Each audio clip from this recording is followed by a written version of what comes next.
अस्सलाम वालेकुम नाज़रीन मोहतरम। आज हम बात करेंगे नज़्म, गज़लें और शायरों के हवाले से। नाज़रीन मोहतरम, जैसे कि आप खुद भी जानते हैं, वादी कश्मीर एक ऐसी जगह है जहाँ पर बहुत सारे अदीब शोरा निकले हैं। तो नाज़रीन मोहतरम, इसी सिलसिले को आगे बढ़ाते हुए मेरे साथ एक ऐसी शख्सियत मौजूद है जिसका नाम राबिया गिलानी है। राबिया गिलानी एक ऐसी शख्सियत है जो नज़में लिखती रहती है और अफसाना लिखती रहती है। नाज़रीन मोहतरम, मज़ीद हम जानेंगे राबिया गिलानी से। थोड़ा सा इनसे हम आज नज़में भी सुनेंगे और राबिया जी की ज़िंदगी भी के बारे में भी कुछ जानेंगे। बहुत बहुत शुक्रिया आपका मैम, आपने हमें टाइम दिया आज। बहुत शुक्रिया सर, आपने मुझे मदऊ किया और मेरे बारे में बात चल रही है। बिल्कुल। मैम, सबसे पहले मैं आपसे जानना चाहता हूँ कि आप कहाँ से हैं और आपकी स्कूलिंग कहाँ पे हुई है? सर मेरा ताल्लुक़ बाटीपुरा से है और स्कूलिंग मेरी मुज़फ़्फ़राबाद से हुई है। अच्छा। और उसके बाद से कॉलेज वगैरह यहीं कश्मीर कॉलेज, मैं वुमेंस कॉलेज श्रीनगर से मेरी तालीम मुकम्मल हुई है। उसके बाद बस एक ऑर्गेनाइजेशन के साथ काम कर रही हूँ और थोड़ा बहुत लिखती हूँ। मैम, एक चीज़ हम हमेशा आपका देखते हैं जब भी हम सोशल मीडिया, जहाँ पे आप ज़्यादातर अपने नज़में डालती रहती है, कि उनको देख के बहुत ज़्यादा इंसान इंस्पायर होता है, क्योंकि आज के ही ज़माने पे आप ज़्यादातर कोट करती है। तफसीलात से बता दीजिए, कब से आपने शुरू किया लिखना, कब ये शौक़ उठा आपकी ज़िंदगी में कि मैं एक राइटर बनूँ? हाँ, दरअसल ये शौक़ मेरे ख़्याल में कभी भी नहीं हुआ कि मैं राइटर बनूँ या मैं पोइटेस कहलाऊँ, क्योंकि when I was in 6th class तो मैंने थोड़ा सा कुछ लिखा था एंड आई रिमेंबर वो कुछ राइमिंग वर्ड्स थे और कुछ भी नहीं था। तो हम काफ़ी अल्फाज थे, अम्मी ने देख लिया वो पेपर और मेरी दुर्गत बनी। तो उस दिन तो मुझे लगा था कि ये कुछ अजीब बात है कि जिस पे मार पड़ गई है, तो मैंने छोड़ दिया था। फिर 9th में थोड़ा बहुत लिखती रही, 9, 10th, 11, 12th इसी सब के साथ गुजारा, लेकिन मैंने कभी किसी को दिखाया नहीं। वही जो बात मैंने शायद आपसे पहले भी की थी कि जो बच्चियाँ होती हैं उनके इमोशंस जो होते हैं वो ज़्यादातर हिडन रहते हैं। तो अब उसी चीज़ को लेके मैंने अपने अल्फाज दबाए रखे, किसी को दिखाया ही नहीं। तो फिर फर्स्ट ईयर में जब मैं कश्मीर में थी तो एक ऐसी अपॉर्चुनिटी मिली कि उसके बाद रिवील होना शुरू हुआ और सेल्फ़ डिस्कवरी का वो स्पेन चला। उसमें ऐसा था कि हमारी कॉलेज की तरफ से हमें थोड़े से ये अपॉर्चुनिटी मिली कि हम अपनी राइटिंग्स को आगे दिखा पाएँ। तो वहाँ पे एप्रिसिएशन भी मिला, तनकीद भी हुई और उस एप्रिसिएशन और तनकीद ने आगे लेना शुरू किया।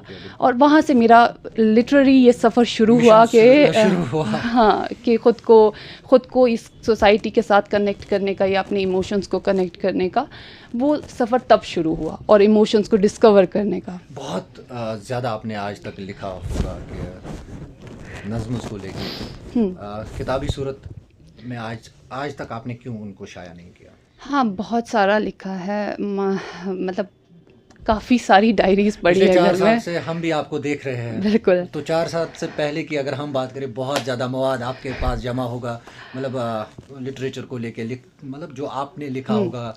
आपने खुद भी बोला कि अफ़साना आप ज़्यादा लिख रही है। ऑलमोस्ट 10 साल हो गए नज़में लिखते हुए और उन 10 सालों में बहुत सारी नज़में लिखी हैं, उर्दू ज़ुबान में, पंजाबी में, इंग्लिश में।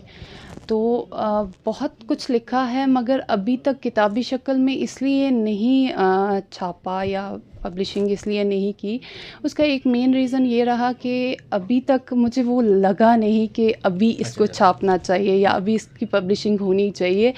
जो मैं उन चीज़ों को देखती हूँ दोबारा तो लगता नहीं, अभी कमी है, अभी कमी है। यहाँ पे रोकना चाहता हूँ, आपने बात जी, कही है कि मतलब अभी आपको लगा ही नहीं कि उनको मैं किताबी सूरत दे दूँ। बिल्कुल। बट जब हम आपके शागिर्द देखते हैं, उन्होंने किताबें लिखी है।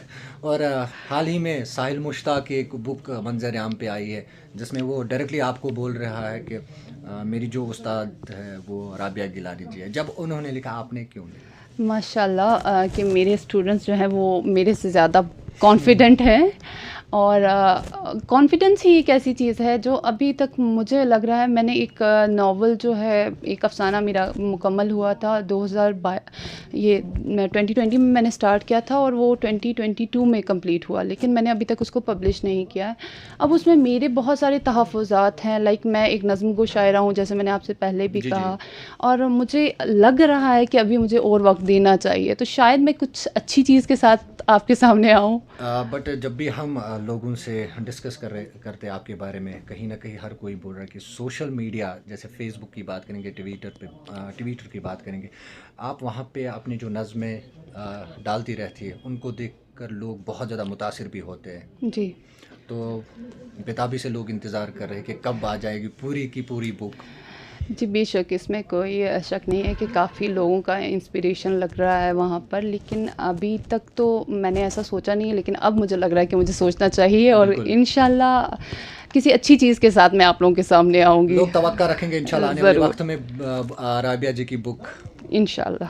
राबिया जी, एक और बात आपसे जानना चाहता हूँ कि आप बांदीपुरा से ताल्लुक़ रखते हैं, यहाँ तक कि हमारे जो बुज़ुर्ग दीन हैं उन्होंने बड़ी अच्छी बात बांदीपुरा को लेके कही है, इल्म आब अदब, इसके हवाले से।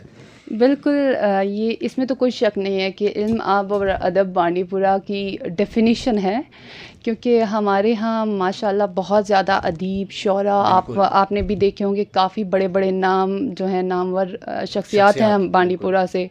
अभी की अगर जनरेशन की हम बात करें तो सागर सरफराज साहब, बिल्कुल।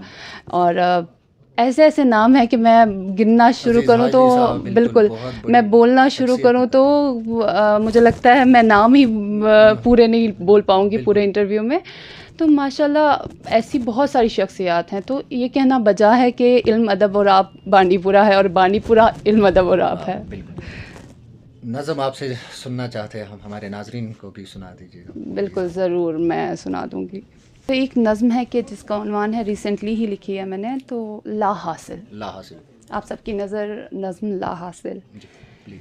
ला हासिल की तमन्ना में मैंने हासिल गवाया है, ला हासिल की तमन्ना में मैंने हासिल गवाया है। मुझसा फ़कीर भी होगा कहीं कि जिसने आप अपने हाथों अपना सरमाया गवाया है।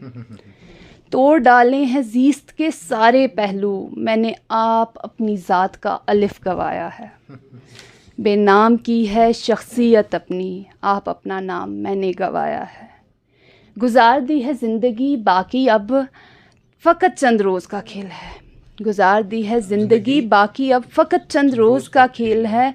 मैंने खुद गवाया है उजाला मेरे दिनों का, मैंने खुद मेरी रातों का अंधेरा कमाया है। अब किस तमसील से होगा बयां हाल मेरे दिल का, अब किस तमसील से होगा बयां हाल मेरे दिल का। मैंने एक ला हासिल की तमन्ना में अपना हर हासिल गवाया है। शुक्रिया राबिया जी, बहुत बहुत शुक्रिया, आपने हमें ये नज़म सुनाई है। नाज़रीन मोहतरम, जैसे कि आपने खुद भी सुना है कि ला हासिल। तो राबिया जी से एक और बात हम जानेंगे। राबिया जी, बहुत ज़्यादा राइटर्स अब आ रहे हैं, बडिंग राइटर्स, उनके लिए आपकी क्या मैसेज रहेगी?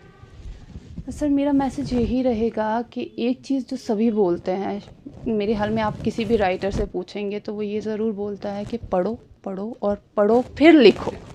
तो पढ़ना बहुत ज़्यादा ज़रूरी है अगर आप लिखना चाहते हैं। अब कुछ इसमें तहफ़्फ़ुज़ात आ जाते हैं कि कुछ शोरा हज़रात या कुछ राइटर्स बोलते हैं कि अगर हम पढ़ेंगे तो हमारे ऊपर दूसरों के ख़यालात हावी हो जाएंगे, जबकि ऐसा बिल्कुल भी नहीं होता, क्योंकि हम प्रेजेंट में रह रहे हैं। अगर हम गालिब को पढ़ेंगे वो हम पर हावी नहीं हो जाएंगे। हमारा जो आज प्रेजेंट है हम उससे कनेक्ट करते हैं। बिल्कुल बिल्कुल। तो इसलिए मेरे ख्याल में बस एक ही मैसेज है, पढ़ो पढ़ो पढ़ो और फिर लिखो।